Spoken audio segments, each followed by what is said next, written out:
नमस्कार प्रेक्षकांनो, तू ही रे माझं मितवा ह्या सिरियलच्या आजच्या भागामध्ये आपल्याला पाहायला मिळणार आहे. इथे अर्णवला मारण्यासाठी एक गुंड चाकू घेऊन निघाला होता. त्याला आडवंच केलं आहे आपल्या ईश्वरीने आणि त्याला थांबवलं देखील आहे. आणि त्याच्याशी ती लढाई करत असताना अर्णव तिच्याकडे येतो आणि तोही त्या माणसाला मारतो. तो बेशुद्ध होऊन खाली धडपडतो. आता इथे अर्णव आणि ईश्वरी एकमेकांशी बोलू लागतात. ईश्वरीला अर्णव म्हणतो, मी तुला म्हणालो होतो गाडीच्या खाली उतरायचं नाही, मग तू का आलीस खाली? त्यावेळेला ती म्हणते, आपलं ठरलं आहे ना एकमेकांना आयुष्यभर साथ द्यायची, आणि तुम्हाला असं अडचणीत आणि एवढं धोक्यामध्ये सोडून मी कशी काय गप्प बसणार, म्हणून तुमचा जीव वाचवण्यासाठी मी गाडीतनं बाहेर आले. पण आता भरपूर उशीर झाला आहे, आपल्याला जायला हवं असं म्हणत लगेचच अर्णव तिला गाडीत बसायला सांगतो. आणि दोघंही मग निघालेले असतात. तितक्यातच भरपूर वेळ झाले, आपल्याला लवकर पोचायला हवं असं मेसेज आणि मोबाईलमध्ये बघत असतो अर्णव. आणि त्याच वेळेला मामांचा फोन येतो आणि अर्णवला मामा म्हणू लागतात की आम्ही इव्हेंटच्या ठिकाणी पोहोचलो देखील, पण तुम्ही अजूनही आलेले नाही. तर मामांना अर्णव सांगतो की येतोच आहे आम्ही. ईश्वरी मात्र बोलते की मामा आम्ही जरा अडचणीत सापडलेलो होतो आणि आता आम्ही निघतच आहे. मामा घाबरतात. मामा विचारू लागतात, अडचण? कसली अडचण? काय झालं? अर्णव बाळा मला सांग ना, मी येऊ का मदतीला? तर त्यावेळेला अर्णव म्हणतो, नाही काही नाही झालेलं, आता सगळं अंडर कंट्रोल आहे, थोड्याच वेळात आम्ही पोचतो, तुम्ही तिथेच थांबा. आता हे दोघंजणं इकडनं निघतायत. आता जे गुंड आहेत ते फोन करून देशमुखबाईंना म्हणजे सौ दामिनीबाईंना फोन करून सांगतात की तुमचे जे माणसं आहे ते आमच्या हातातनं पुन्हा एकदा निसटले. फारच चालाख लोक होती ती. तर आता आपण हेही पाहू शकतो, इकडे ना उदयकांतने रमाकांतला किडनॅप करून ठेवले. आता त्याला धमकी देत असतो की तुझ्यावरती मला आता सूड उगवण्याची वेळ आलेली आहे आणि तुझ्या मुलाने माझ्यावर आत्तापर्यंत केलेला अन्याय आणि सगळं काही बदला घ्यायची वेळ आली आहे. तुला संपून याच्या आधीच टाकायला हवं होतं, पण उशीर झाला. पण हरकत नाही, पण आत्ता तुला संपवण्यात मला फार इंटरेस्ट आहे. लवकरच तुला ह्या जगाचा निरोप घ्यायला मिळणार आहे. शेवटची काही इच्छा असेल तर माझ्याजवळ सांग. तर आता इथे रमाकांत मात्र हे सगळं ऐकत असतो. आता ह्या बुद्धिवान बिझनेसमॅनचं डोकं कसं चालतं आहे, स्वतःचा जीव कसं वाचवतो आहे ते आपण पाहूया बरं का. तर आता इथे तो विचार करत असतो, ह्या फालतू माणसाच्या प्रश्नाचे उत्तर तरी काय द्यावा, काय करू, म्हणजे याच्याशी बोलता आपण याला मॅनिप्युलेट करून असं आपल्या पद्धतीने वळवता येईल त्याचं मन. मात्र आता इथे वल्लवीने मेसेज टाकला आहे त्याला की त्या माणसाला संपवून टाक, म्हणजे रमाकांतला संपवून टाक. आता उदयकांत तो मेसेज वाचतो आणि इथे रमाकांतलाही दाखवतो, बघ तुला मारण्याची ऑफर आली पण. तर तो आता इथे म्हणू लागतो, तुला कळत कसं नाही, तू पहिले पण मूर्खच होता आणि आत्ता पण मूर्ख आहे. ती बाई तुझा वापर करून घेते आणि एवढंही तुला समजत नाही. तर तो म्हणतो, म्हणजे काय? तर आता आपण इकडे पाहू राहिलो आहे की इथे ना ईश्वरी आणि अर्णव दोघंजणं रस्त्याने जात असताना दिंडी जाताना दिसते आपल्या ईश्वरीला. आता त्या दिंडीचं दर्शन घ्यायला हवं, कारण वाटेत खूप अडचणी आल्या. पुढे मात्र काही अडचणी येऊ नये म्हणून देवाचा थोडासा आशीर्वाद ते मिळायला हवा की नको, हाच विचार करून ईश्वरी गाडीतनं खाली उतरते आणि छान प्रकारे दिंडी सोहळ्याच्या पालखीला आपलं नमस्कार करते. हळद कुंकू वाहते आणि नमस्कार करून त्या देवांना म्हणते की भगवंता, माझ्या वाटेत ज्या अडचणी येत आहे त्या कमी कर आणि अडचणीतनं मला मार्ग दाखव, अशी छान प्रकारे प्रार्थना करताना दिसत असते आपल्याला. आपण इकडे रमाकांत आणि उदयकांत मधला संवाद ऐकतोय बरं का. त्याच्यात ना रमाकांत स्वतःचा जीव वाचवण्यासाठी आता बिझनेसवाली आयडिया काढली, त्याने फूट पाडा आणि विजय मिळवा बघा. तर आता इथे रमाकांत उदयकांतला सांगू लागला, वल्लवी तिचा वापर करून घेते, ती ह्या सगळ्यात सही सलामत राहील, तिचं कुठेही नाव येणार नाही, मात्र तुझं नाव येईल. तर तो म्हणतो, कसं काय येणार, कुणाला संशयच येणार नाही मी केलेले. तर आता इथे रमाकांत सांगू लागतो की तुझ्या आणि वल्लवीत झालेल्या त्या डीलबद्दल माझ्याकडे ना व्हिडिओ आहे, तो व्हिडिओ मी बनवून ठेवला. तर उदयकांत म्हणतो, काय तू व्हिडिओ बनवला आहे, दे मला चल. तर इथे रमाकांत हसू लागतो आणि म्हणतो, अरे भगवंता, असा काही पुरावा माणूस सोबत घेऊन फिरतं का? आणि मला माहीत होतं का तुम्हाला किडनॅप करणारे आणि माझ्याकडे व्हिडिओ मी तुला देऊन टाकायचा. तसं नसतं रे, मी मेलो तरी तो व्हिडिओ ज्याच्यापर्यंत पोचायचा आहे त्याच्यापर्यंत पोहोचेल आणि एक ना एक दिवस तुला या सगळ्या गुन्ह्याची शिक्षा मिळेल. ज्या वेळेला माझा शोध घेतला जाईल, मी कुठे त्या शोध घेण्याच्या प्रक्रियेमध्येच ही सगळी प्रक्रिया घडणार आणि तू मात्र काय वाचणार नाही, कारण याच्यात तुझ्या विरुद्ध पुरावे माझ्याकडे आणि तू काम कोणासाठी करतो आहे हे तर कोणाला माहीतच नाही. त्याच्यामुळे मला इथून सोड, मला त्या वल्लवीचा खरा चेहरा सगळ्यांसमोर दाखवू दे, तूही सेफ राहशील, मी तुझं नाव कोणासमोर घेणार नाही. स्वतःचा जीव वाचवायचा असेल तर मला सोडून दे. तर आता इथे उदयकांत चिडू लागतोय की काहीही बोलतोयस तू, घाबरवतोयस मला, दाखव कुठे व्हिडिओ, तुझ्याकडे नाहीच आहे.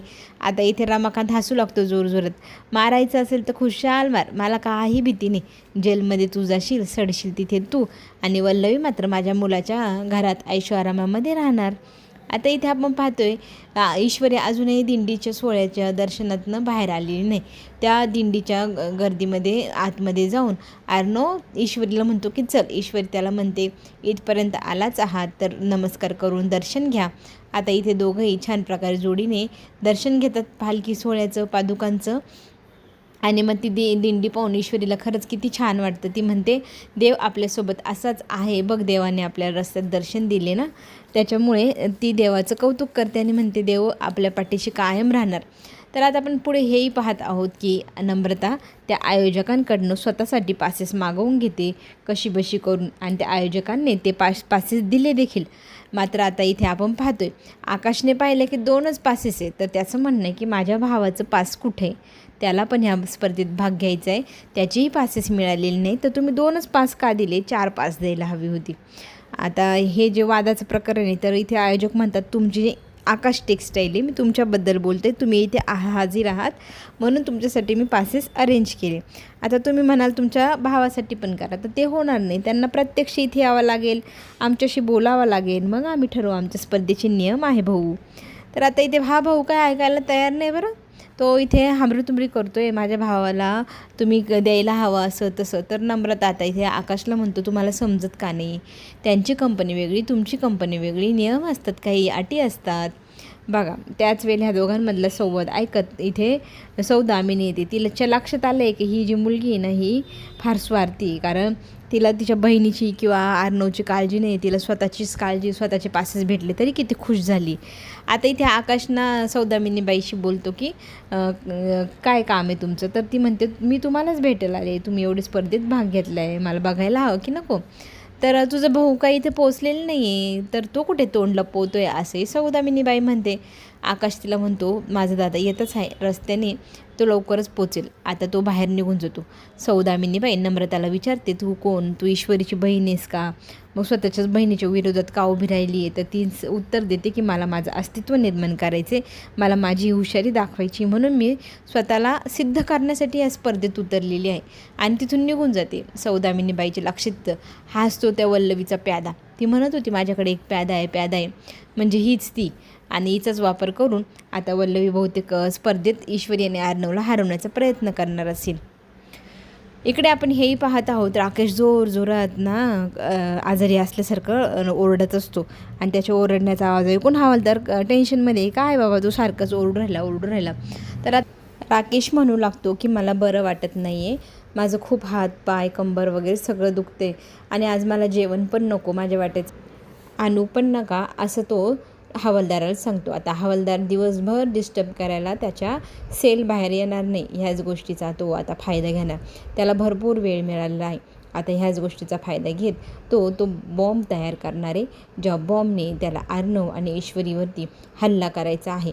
आणि मग त्या कामासाठी त्याने जे मटेरियल मागवलेलं आहे त्या मटेरियलचा आता तो तिथे वापर करून छान प्रकारे कोणीही डिस्टर्ब न करता आता तिथे बसून तो आता बॉम्ब बनवण्याची तयारी करू लागलेला आहे. आणि आपण मात्र आता इकडे पाहतोय आता हा जो उमाकांत आहे तो विचारात पडला आहे, कारण रमाकांतने त्याच्या डोक्यात पिल्लू सोडले की वल्लवी तुला अडकवणार आहे, तुझ्या विरोधात माझ्याकडे पुरावे ते मी ठेवलेत आणि पोलिसांपर्यंत पोचले की ते तुला मग जन्मठेप किंवा फाशी वगैरे देतील, मग तू अडकशील जेलमध्ये. आणि वल्लवी मात्र मोकाट. आता हा जो रमाकांतने सांगितलेल्या गोष्टीवरती विश्वास ठेवलेला हा उमाकांत हा मात्र आता विचारात पडला आहे, काय करावं, हा माणूस खोटं बोलतो आहे का हा खरं बोलतो आहे, हे काही त्याला सुचेना. आणि मात्र आता रागाच्या संतापाच्या भारामध्ये उमाकांतने हातातली बंदूक ही रमाकांतच्या डोक्यावरती मारली. आणि आता रमाकांत इथे आपण पाहतोय की बेशुद्ध अवस्थेत आहे. आणि इथे उदयकांत हा ट्राय करत असतो की याच्या मोबाईलमध्ये जर हा व्हिडिओ असला तर मी आत्ताच शोधून डिलीट वगैरे करतो. मोबाईलचं आता अनलॉक कसं करायचं तेच माहिती नाही. फिंगर घेऊन पाहतो, फेस घेऊन पाहतो, आणि आता ते काही केलं त्याला अनलॉक होत नाही. तर काय करावं आता, हे कसली जुळवाजुळव करावी आणि कुणावर विश्वास ठेवा, हा आता उदयकांत जरा आपण बघतोय विचारात पडला आहे की काय करू. इथे मात्र राकेश हा फार खुश आहे, कारण त्याची जी म्हणजे बॉम्ब बनवण्याची प्रक्रिया होती ती एकदाची पूर्ण झाली आणि त्याच्या हातात एकदम परफेक्टरित्या बॉम्ब तयार झालेला आहे. आणि त्या बॉम्बला आता कुठे प्लांट करायचं हा सुद्धा त्याचा जो काही प्लॅन आहे तो एकदम रेडी आहे. तो फार खुश आहे. आता हा इतका खुश आहे आणि तो म्हणू लागतो की आता कोणाच्या भरोश्यावर राहायचं नाही, ती सौदामिनी जेव्हा करायचं तेव्हा करेल. पण हा याच्या परीने सगळे प्रयत्न करून त्या अर्णव आणि ईश्वरीला संपवण्यासाठी प्रयत्नशील असणार. इथे मात्र उदयकांतला काम सांगून वल्लवी गुपचूप त्याला न कळवताच त्याच्या अड्ड्यावरती आली आणि तिला पाहून हा उदयकांत म्हणतो, तू तर अनप्रिडिक्टेबलच आहे, करते काय, बोलते काय आणि वागतेस काय. तर आता इथे हे बोलणं ऐकल्यावरती म्हणते, म्हणजे काय, तुला काय वाटलं मी तुला सांगून यायचं का, तू अजून रमाकांतला मारलं का नाही, हा इतके सगळे वल्लवी प्रश्न विचारू लागते.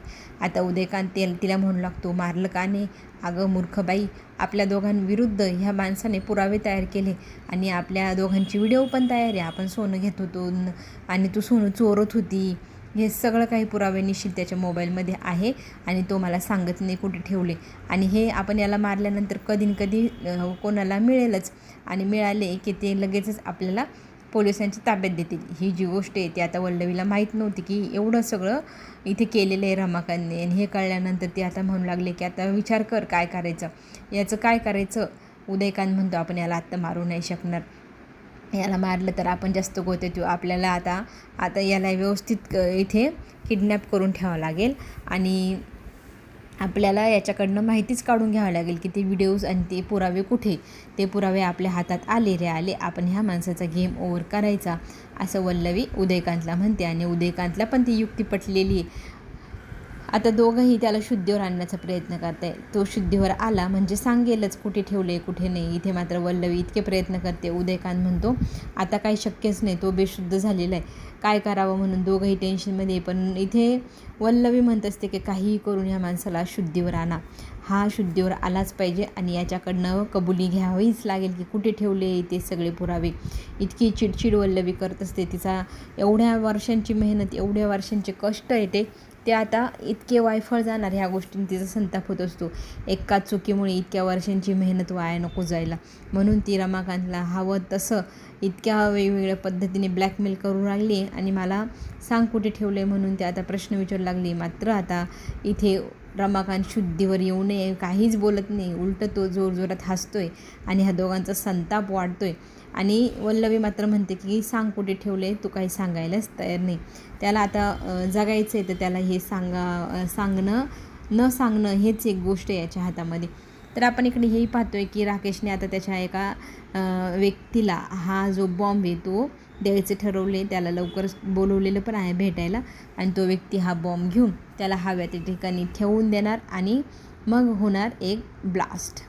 तर आपण इकडे पाहू राहिले आहे की उदयकांत एकटा असताना रमाकांतने संधी मिळताच त्याच्या डोक्यामध्ये काहीतरी लाकडाचं मारलं आणि तो बेशुद्ध झाला उदयकांत.